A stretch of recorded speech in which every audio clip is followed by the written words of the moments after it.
পটুয়াখালীতে বৃদ্ধা মাকে মুরগির খোপে আশ্রয় দিয়েছেন সন্তানরা। দর্শক, একটি মর্মান্তিক ঘটনা জানাতে চাচ্ছি আপনাদের, যা শুনলে আসলে আপনার চোখ থেকে পানি বের হবে। আপনি নয়, শুধু যে কোনো হৃদয়বান মানুষের চোখ থেকেই পানি চলে। বলা হয়ে থাকে মায়ের পায়ের নিচে সন্তানের বেহেশত, কিন্তু সেই মায়ের প্রতি যখন এরকম অবহেলা করা হয়, জন্ম দিয়েছেন যিনি, সেই মাকে যদি এরকম একটি মুরগির খোপের মধ্যে আটকে রাখা হয়, তাহলে যেন আল্লাহর আরশ কেঁপে ওঠে, সন্তানের জান্নাত যেন হারাম হয়ে যায়। এরকম একটি ঘটনার বর্ণনা জানাতে চলেছি আপনাদের।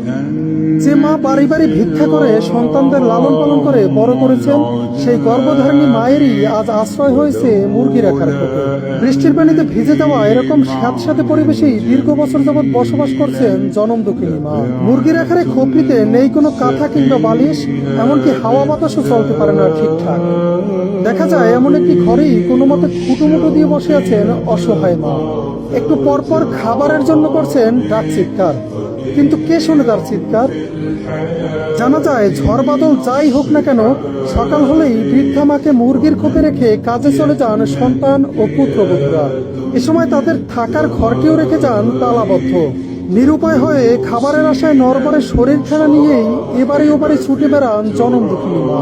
সম্প্রতি পা পিছলে আছাড় খেয়ে মাথা ফেটে যাওয়া সহ হাত ভেঙে গেছে বৃদ্ধা মা নূরজাহান বেগমের। সারাদিনের যন্ত্রণায়ও ছটফট করছেন তিনি। এছাড়াও একটু পানি খাওয়ার জন্য করছেন তীব্র আহাজারি, কিন্তু একাকী বাড়িতে তার করুণ আহাজারি শোনার জন্য কেউ নেই। কারণ আদরের ছেলেরা যে ঘর তালাবদ্ধ রেখে সকালবেলায় চলে যান এদিক সেদিক, ফেরেন আবার সন্ধ্যায়। সম্প্রতি বন্যা হওয়ার কারণে জোয়ারের পানিতে থই থই করছে নূরজাহান বেগমের খোপটির চারপাশ। এতে যেন তার মধ্যে কাজ করছে এক অজানা আতঙ্ক।